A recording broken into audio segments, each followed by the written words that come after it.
同款是台中的消息，伫雾峰有居民控诉讲，因住的厝因为地主甲土地卖互建商，28户内底有8户去互倒废弃物，甚至互拆掉，硬叫因住搬走。不过建商强调讲，因是依法的行事。律师嘛表示，新的地主依法是当主张因的权益，不过倒废弃物的部分要是有刑事责任。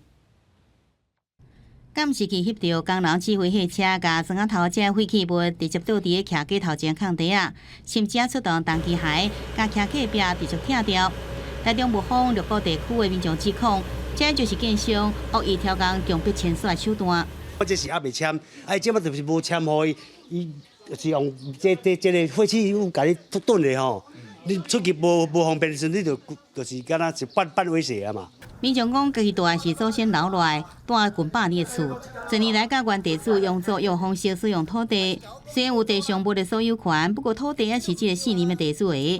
不过最近住户陆陆续续收到准证的批函，即知讲土地已经伫2023年6月卖互建商，当地28户的民众有16户准备临爱强迫迁走，其中2户要互强拆。说921大地震，所以说体恤我们的辛苦，先不收房租。我们还是有提存，我们有诚意要完成这个事情，我们要存续这个租约，因为这是不定期契约啊。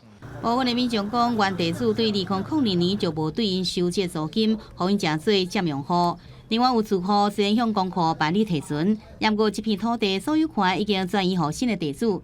建商讲，因家己是依法行事。 搬迁补偿费的人，我们才拆掉它啦。我们就因为我买就是迁去的啊。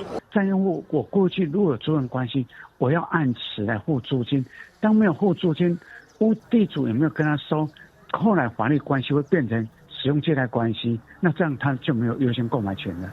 律师讲，对现况来看，原地主甲住户无实际所有关系，无道主张优先购买权。也不过新地主建商若是以这款的方式强迫签锁，会牵涉违反废清法，也有刑法的毁损、妨害所有者罪嫌。也有住户也讲会组成自救会来争取家己的权益。记者综合报道。